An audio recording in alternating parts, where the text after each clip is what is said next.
Om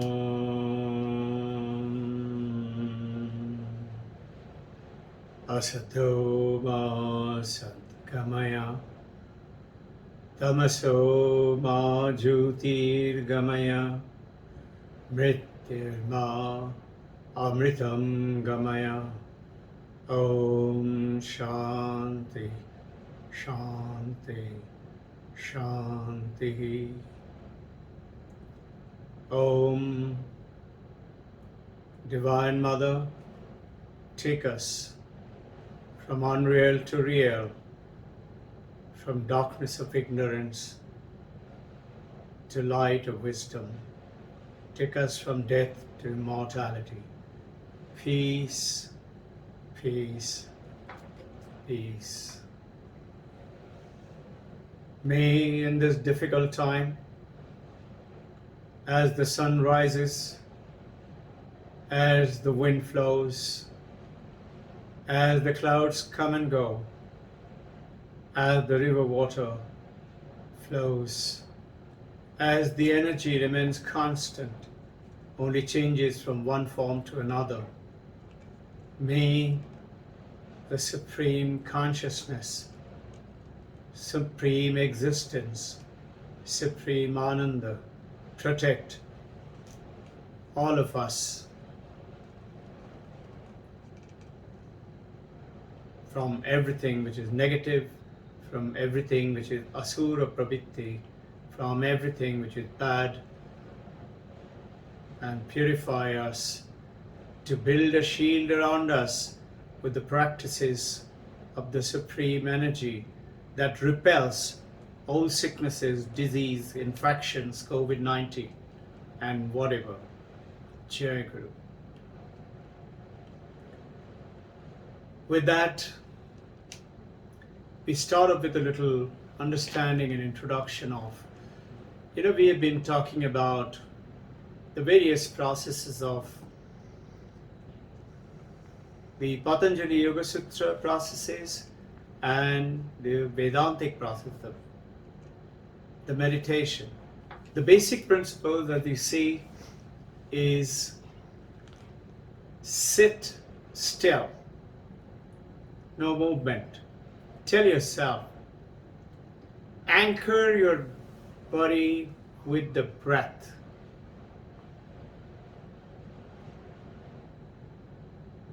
It is the breath, it is the sitting still, and it is the eye.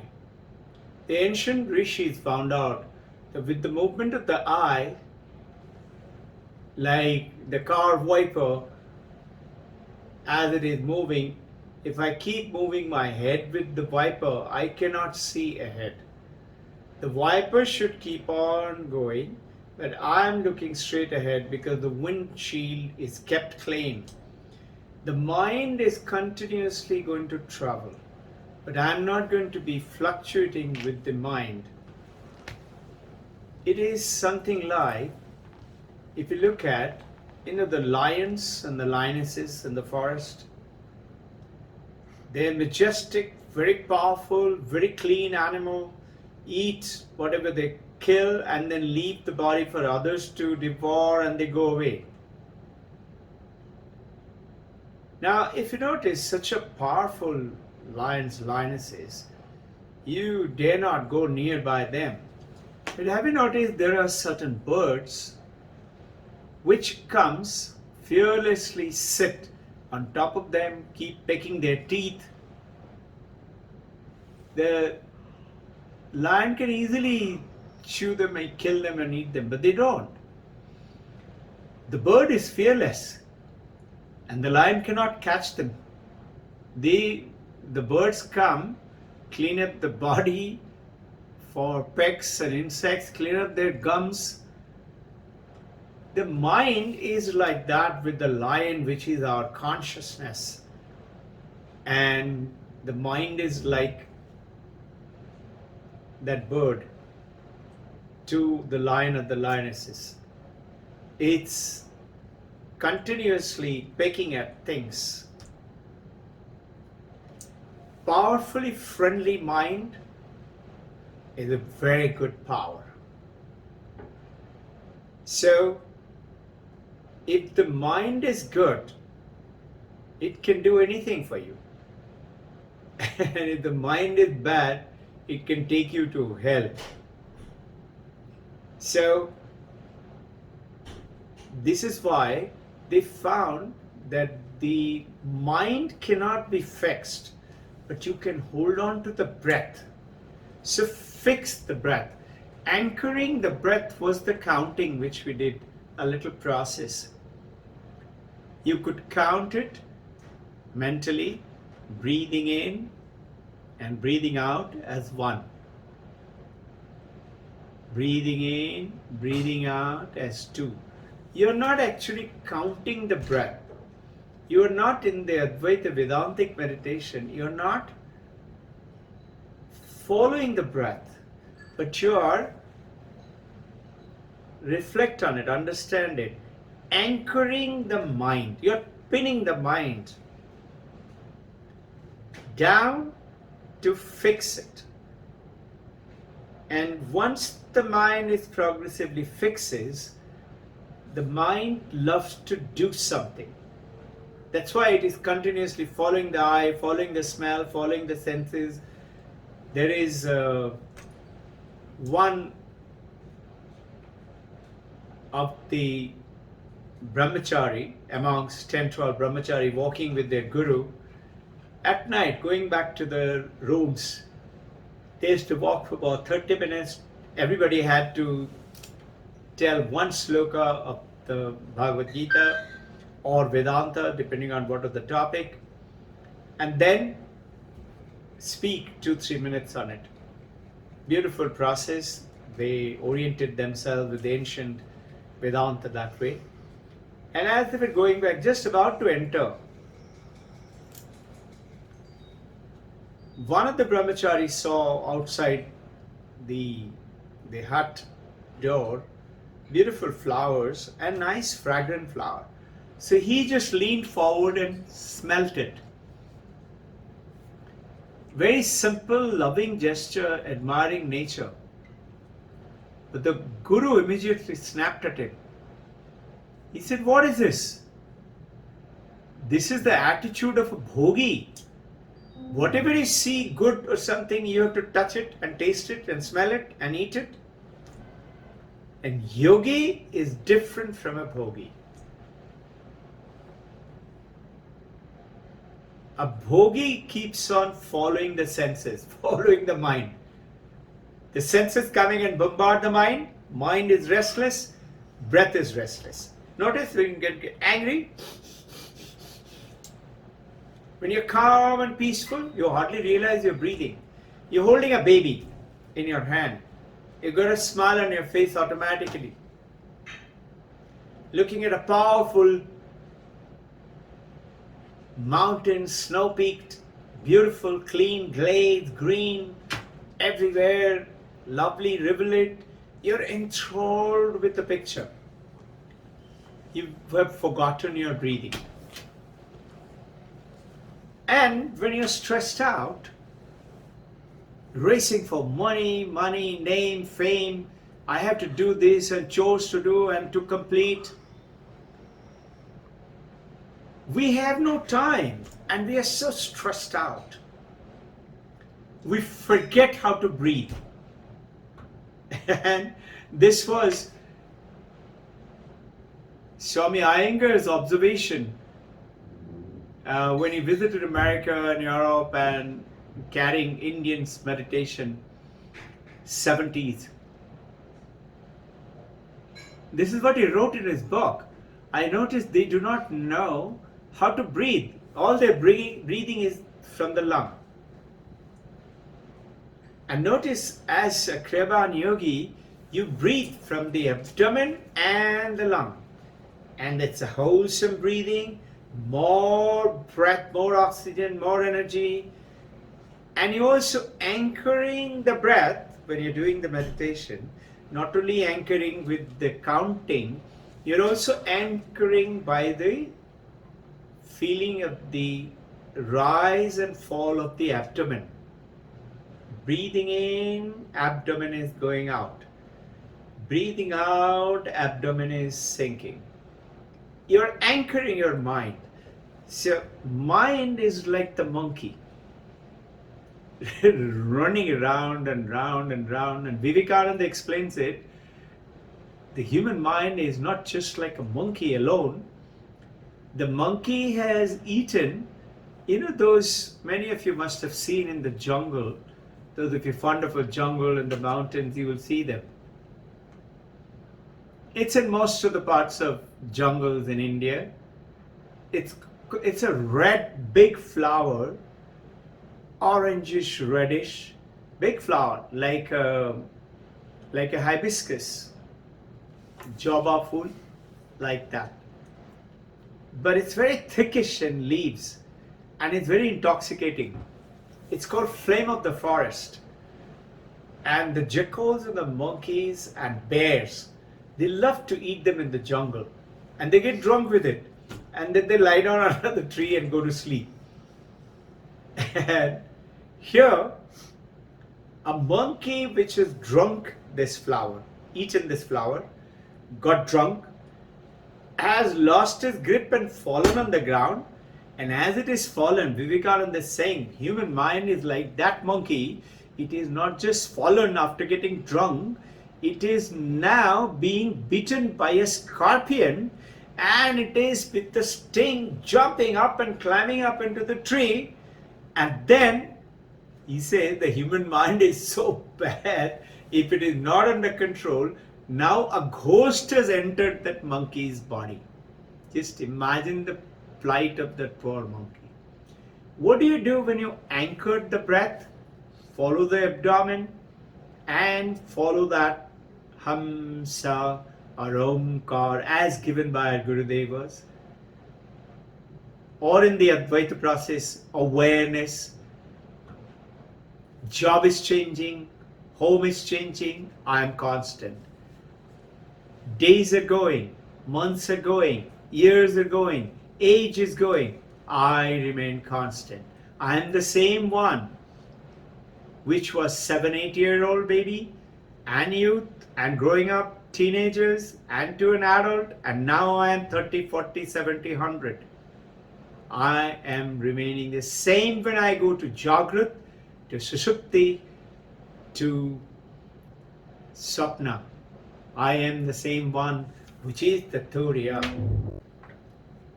So how are we proceeding with it?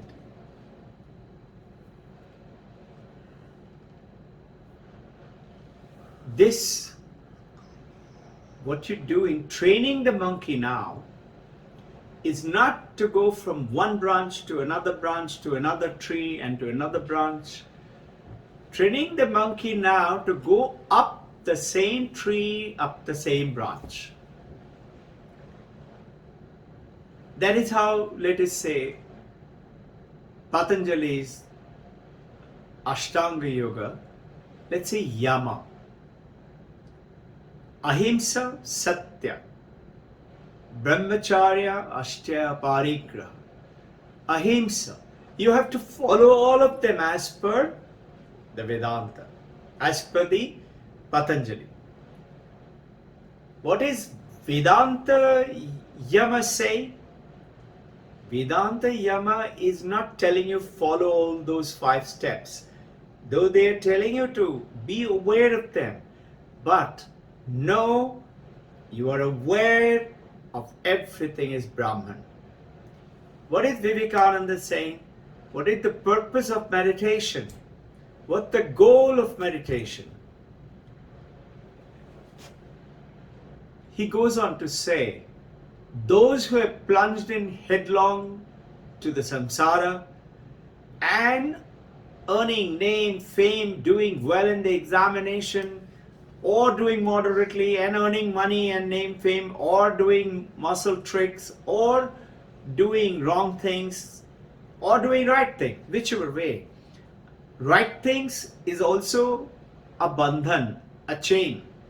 A gold chain is also a chain. An iron chain is also a chain. A silver chain is also a chain. These are Paramahansa Ramakrishna is explaining. A chain is a chain.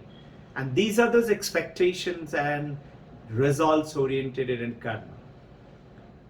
But what is meditation is doing is asking you to be realizing the awareness to divinize your life.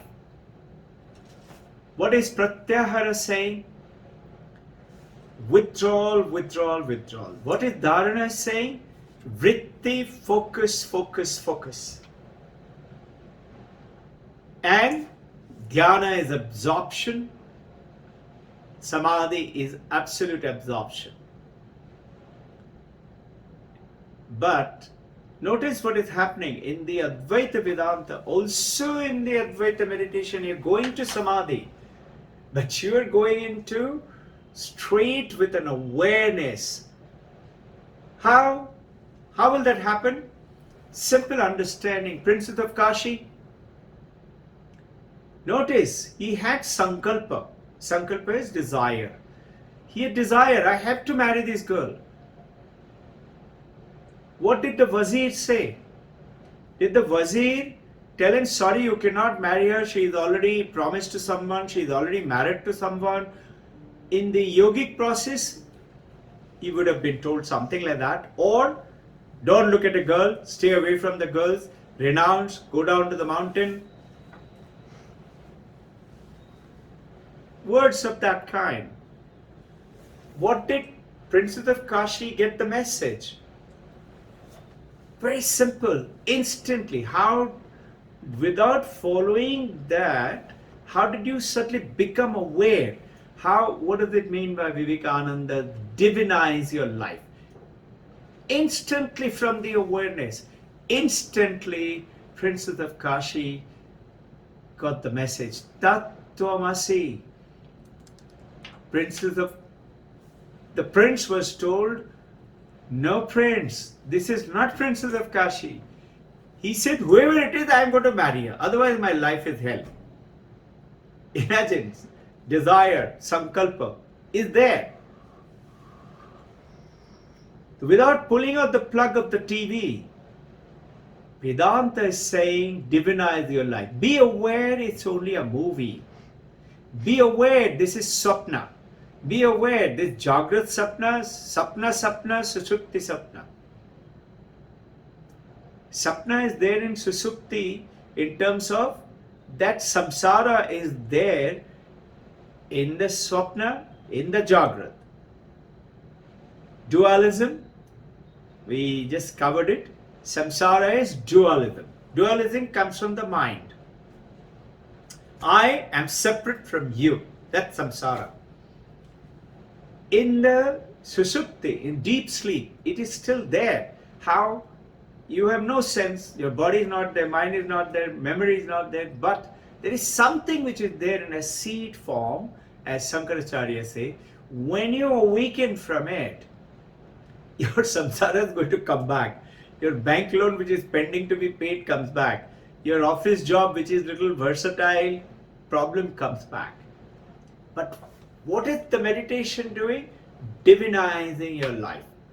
And the power of divinizing the life is, the moment you go towards the awareness, towards being Brahman,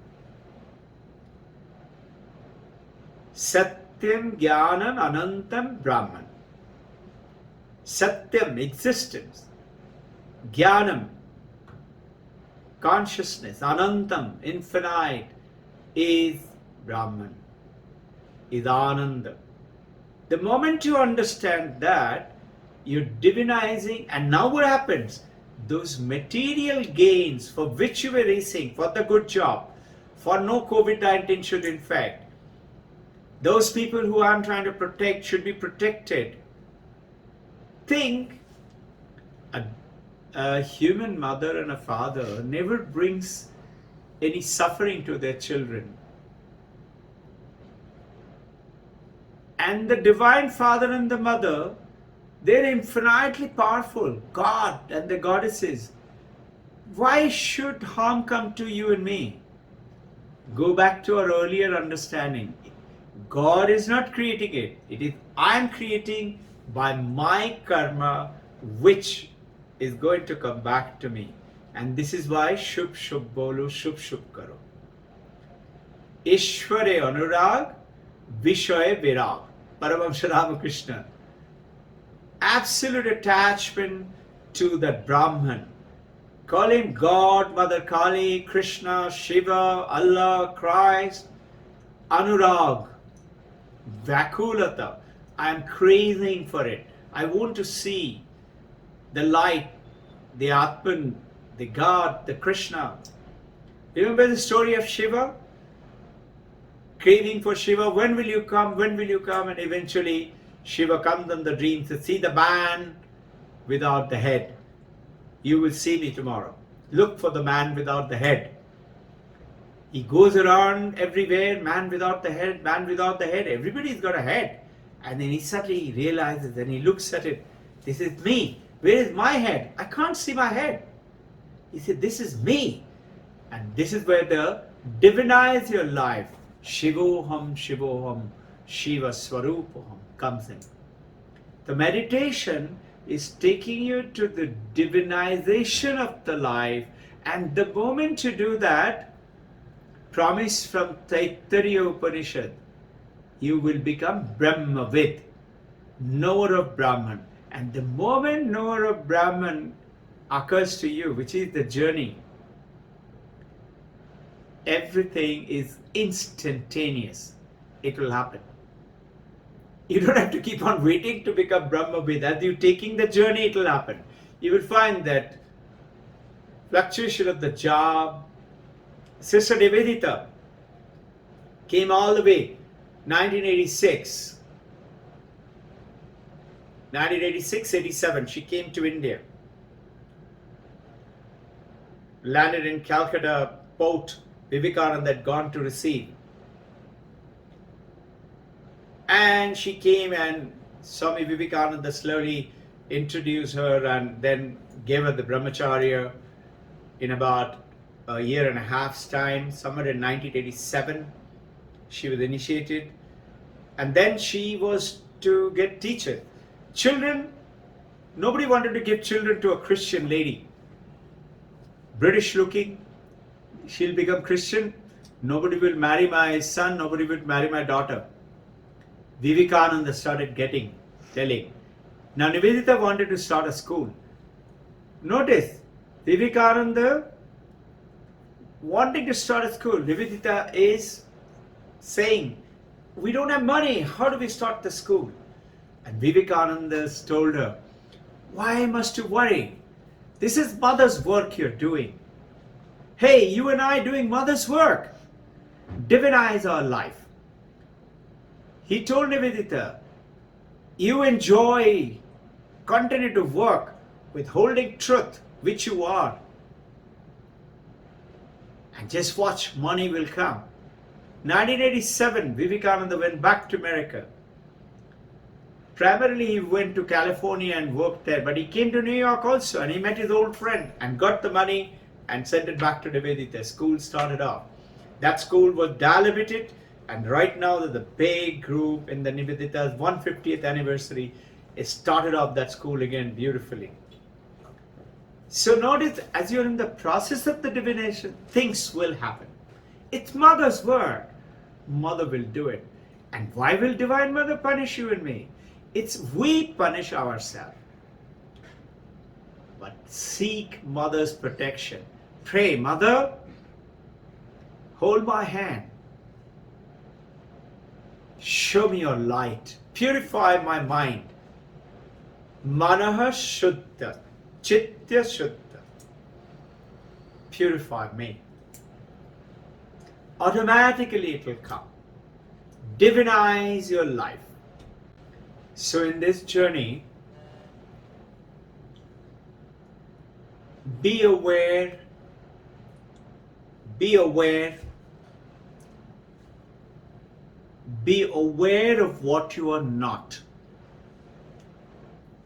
and rest and continue to sustain and live in what you actually are. Continue to be aware of your consciousness. Whatever you do, be aware. I'm not this body. Be aware of what you're not. I'm not this body. I'm not this mind. I'm not this name. I'm something else, and rest and live with what you are. This is called divinize your life. This is called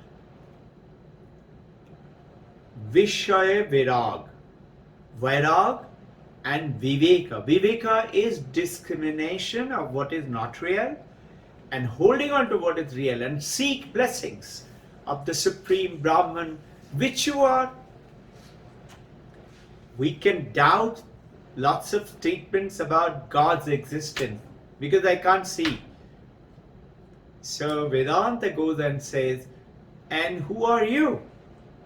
To be aware of who you are and know that. I'll give you a little task. We are going to do this on Sunday, and we're going to talk about the definition of God, definition of Ishvara, definition of Brahman.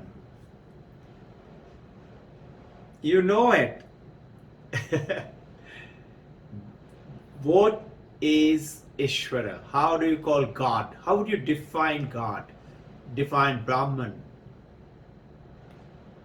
And remember, we are the headless man who is Shiva. Shivoham, Shivoham. Buddhaham, Chityaham, Chidananda Rupoham. So what does this mean? Go back to that beautiful Vedantic one-liner. Prapta saprapti. We already have what we have. This is divinizing our life. Becoming, living with what we are, being aware what we are not. That we are not that name and the body and the form. Yet being in the samsara. Being aware that all the waves, the ocean, the bubble, the froth is nothing else but the water. All of us are this jiva. This is infinite consciousness, infinite existence, infinite ananda. Is Sat Chit Ananda, is who we are. And this world is an appearance of Brahman, of Turiya, of the Divine Mother, Krishna, God. And Turiya is me, and we are one. When you say, I took a bath in holy river Ganga, don't think about Kumbh Mela. Unfortunately, sad thing happened during that time. If you say, I took holy dip in the holy water at river Ganga, it doesn't mean, if you Google what is Ganga, it is from Gangotri Gomukhi to Bay of Bengal. Traveling through the north everywhere and going to the west of Bengal, joining me. You're not taking bath from Gangotri to Gomukhi to Bay of Bengal. You're just taking at one place, one, maybe the Dasasamed Ghat, or maybe in any one of the ghatas in Rishikesh or Devaprayag or Haridwar or Velur Math, anywhere in the temple. And you say, I took a bath in the dip. So,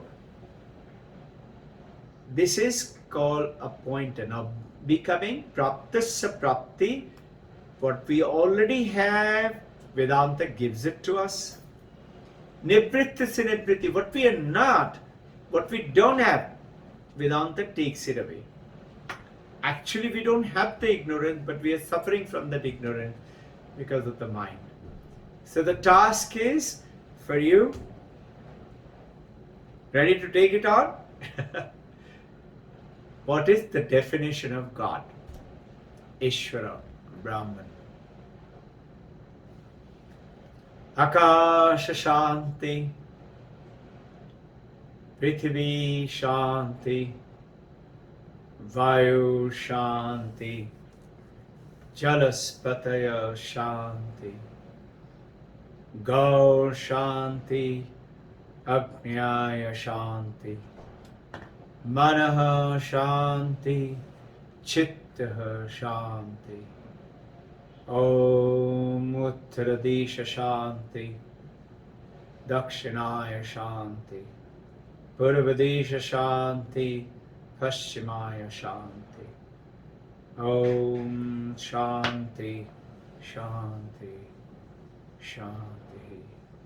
May you all be blessed and be protected by the supreme presence of Atman, Brahman, Turiya, Divine Mother, gods and goddesses and gurus with their blessings and protection. Jai Guru.